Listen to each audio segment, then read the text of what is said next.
Hello, people. Hello. I have Emily with me here today. She is going to help me talk about something that always comes up, and you guys always ask me this question, and whenever I talk about fat, this question comes up as well. A few weeks ago I did a video with Steph, and we kind of talked about the role of fat and how you know, it's not ideal for your body to run off fat, and a lot of people seem to mistake that with the fact that we can't run off fat, and we definitely can run off fat. Yeah. But it's not ideal, and that's what we're going to talk about with Emily today, because she's actually studied nutrition and biology, and so none of you can come down and comment below like, oh, you don't know what you're fucking talking about. Okay guys, I'm not qualified, but I feel like I've had tertiary education in this, and I've done 2 out of 3 years, and the whole 3rd year is just clinic, where you're basically learning just how to interact with people. It's got nothing to do with the actual theory or the science or anything. I've already done all of that. Yeah, I'm not claiming to know everything, I'm not claiming to be qualified, but I definitely feel like I can bring something to this topic because I've studied it. So we're going to talk about the paleo diet, and we're going to talk about high fat diets in general and why they are so popular at the moment, why people are losing weight on them, and why it seems to be the go-to thing at the moment, why people are still afraid of carbohydrates. So should we start? So where should we start? Okay, so there's so much to talk about the bloody paleo diet. I know. The paleo diet, I understand people's desire to maybe want to eat the way that we're physiologically meant to eat, how we might have eaten a few thousand years ago when our species was first, you know, evolving. Yeah, but the paleo diet just makes no fucking sense. No sense. Scientists have actually now come out saying that the time of evolution, when we were evolving, the majority of our diet was actually from starch. Most of our brain growth came from starch, cooked starches when we discovered fire, and we could actually cook cook food with that. Yeah. So we could actually get, you know, a lot of calories from carbs and starches. And so the whole paleo thing is completely flawed, but even when people take the paleo mindset and they put it into their day-to-day life, it's really just a high fat, low carbohydrate diet. They're removing all grains, most of the time they remove dairy as well, and they're living off meat, almost no fruit and vegetables. Yeah, because fruit has too much sugar. Yeah, so they're living off meat and vegetables, and although, you know, some paleo diets can be much healthier than McDonald's or, you know, all that kind of stuff, it's still completely going against your natural methods of, you know, how you would normally use and store energy. Yep. When someone eats a high fat diet, what essentially is happening then? Well, when you eat a high fat diet, so your brain runs primarily on glucose. That is its preferred fuel source. Glucose is a simple sugar. Yes. Your body can most easily obtain that from carbohydrates. Carbohydrates that can be broken down into glucose. You can have simple sugar like table sugar or whatever, and that's pretty much already glucose in its natural form. So there's that, or you can have more complex carbohydrates, which are things like starches, so like oats and potatoes and root veggies, all that kind of thing. But those starches are very easily broken down into simple sugars like glucose, which your body can then absorb. And then of course there's fruit, which is also super easily broken down, but unlike the table sugar, it has the nutrients and the fiber and the vitamins and the water and everything that you really need to go along with that sugar. Yeah, everything in there that we actually need to live and thrive and survive and function properly. Fats don't give you that. So when people are eating these high fat diets and they're restricting their carbohydrates, how come they can still function? How come they're losing weight, and how come, you know, it's all working for them? I think a lot of people have to remember that obviously if you're coming from a standard American diet where you're eating lots of frozen meals or fast food or McDonald's, just shit, like when your body goes from eating these processed, heavy in salt and refined fats and refined sugar, and then they're going to the paleo diet where they've, you know, cut out some food groups. They've cut out dairy, which is probably the only good thing about the paleo diet, and they're eating lots more veggies and stuff like that. obviously you're gonna lose weight. Yeah. Obviously you're gonna lose weight. Yeah, like your exactly. body is going to respond to that food so much better because it can actually get some nutrients out of it, whereas it couldn't before when you were living on McDonald's 3 times a week and whatever else you were eating. I mean, when you come onto a high fat diet and you're eating majority of your calories from fat, your body is still going to go, okay, this is what we're getting. This is what we're going to work with. So it's not that your body can't run off fat. Of course it can. If it has to, it will start to turn fat into energy. And how does it do that? Well, it does it via ketosis. So yeah, if you are eating a diet, any diet other than a high carb diet or a diet that restricts carbohydrates, you're going to put your body into ketosis.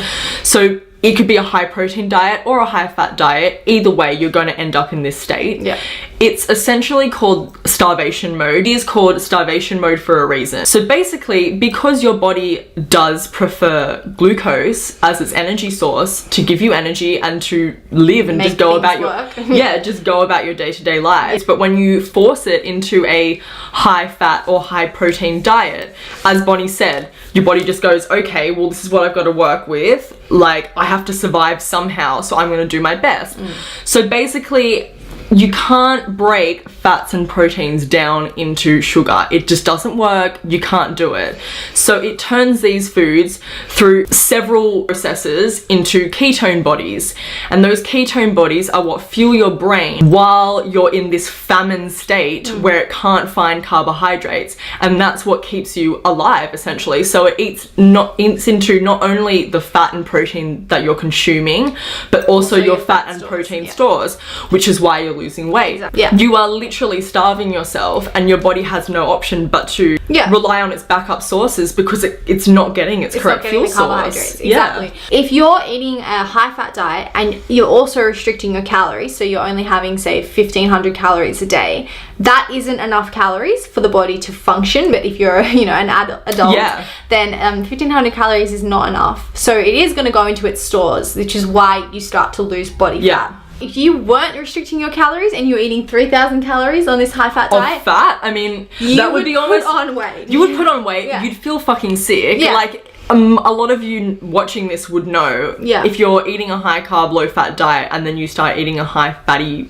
you eat a high fat meal, you feel like crap. Yeah. You are going to slow down your metabolism because your body has to learn to survive on fewer calories and the incorrect fuel source. Yeah. It thinks you're starving. It thinks that you're in a famine and it doesn't know when you're going to get adequate food again. So it slows down your metabolism so that you burn through those calories slower so that you can stay alive. That's just a natural process to keep you alive. It happens with anyone, whether you're purposely starving yourself or are a starving child somewhere. Exactly, your body doesn't know the difference. Happening. And a lot of people tend to then rely on things like coffee, because I don't think I've ever met anyone on the paleo diet that does not drink coffee. So because coffee. They're not getting their energy from food, they start to drink coffee instead, and therefore they get their energy from coffee. I could say as well that a lot of people think that they want to be on a ketosis diet. They're like, oh, because that makes you lose weight, and people associate losing weight with being healthy, which is not the case. But ketone bodies are actually very, very acidic. It creates really acidic environment. It creates an environment that harbors disease. Yeah. So literally, like cancers, heart disease, diabetes, all of those. Yeah. And we wonder why so many thousands of millions of people in Western countries are dying of these diseases every single day. It's because the majority of us are either eating a shit ton of animal products and not really caring about what we eat, but that will still cause the same problems, or we're starving ourselves by going on low carb diets. Of course we're going to end up with these diseases. Your body doesn't want to run on that. Using fat as that fuel source, and that is going to cause some problems. So yes, you're going to lose weight. Short term, you're going to lose weight, and it's definitely not going to be sustainable, because let's be honest, who the fuck can live without carbs? People blame themselves when they can't continue on their diets because they're just freaking out and they just want all the shit food they can get their hands on. It's because your body just wants carbs. Exactly. All your brain is thinking of is, when the fuck am I going to get the right calories again? Your sugar cravings are next level on these diets. They're eating stevia because it's sweet. Yeah. They're trying to convince themselves that rice malt syrup isn't a type of sugar because it's not fructose. Bitch, that shit is sugar, okay? Fuck you, Sarah Wilson. It is sugar. Trying to find these sugar substitutes because they don't want the calories from sugar, but they want the taste of sugar. And they don't want the carbs from sugar. Yeah, exactly. But they want sugar Yeah. because that's what your body wants. Yeah, it tastes good to us, all of us humans, and that's completely natural. We want to eat large quantities and we want to eat, you know, delicious sweet things, and that's why a vegan diet is so ideal, because you can eat all the calories and you can eat, you know, as much as your body actually wants and still be healthy and lean. Really pisses me off when people say that sugar is like as addictive as cocaine or something. My like God. It's like, of course it's addictive, bro. Our body that's what you fucking runs want. Like, of course it's addictive. Obviously your body's gonna crave that like there's no tomorrow because that's what it runs on. Yeah, I'm gonna wrap up the video here, but pretty much overall, I hope you guys now understand why you lose weight on a paleo diet, why it is unsustainable as fuck and really bad for your body, and why you should definitely not do it. Not only because it's going to mess with your body long term, and you know what, you want something that is gonna last a lifetime. You want it so that in 10 years you don't even have to think or worry about your weight. You want it to be so that you're setting yourself up for your future to be healthier and happier. You don't want it to be the other way around, okay? Don't do short-term gains to get long-term really bad side effects. Yeah. And not only for yourself, but for the fucking animals, man. Come on. Like, if you wouldn't go and slit a cow's throat and cut it up for dinner, don't pay someone else to do it for you. Otherwise the paleo thing, it doesn't matter if it's but it's completely irrelevant. If you're living a paleo lifestyle yet you wouldn't kill your own meat, then that's completely irrelevant to live the paleo lifestyle, because they're claiming, that's what they were doing. Yeah, they're claiming that that's what's natural, and it's obviously not. So also for the planet, like I said, it's completely unsustainable, this paleo thing. So for so many reasons, the paleo is a big bum bum. Don't listen to Pete Evans or Sarah Wilson. Yeah, they can go listen to mine. us. If you want a doctor's advice, then we strongly suggest Dr. McDougall, Dr. Esselstein, Dr. Barnard. Barnard. It's Barnard, isn't it? Barnard.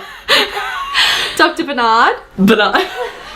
They're all really good doctors. I'll link some of their stuff down below. They all promote a high-carb vegan lifestyle, and they all are reversing the major diseases and illnesses in the world through this diet. Cancer, heart disease, and diabetes. I yeah. believe that they are the three. We covered everything? I think so. Thanks for watching. I hope this helped you out. Leave any of your questions down below and me or Emily will reply to you. Yeah, bye! Bye!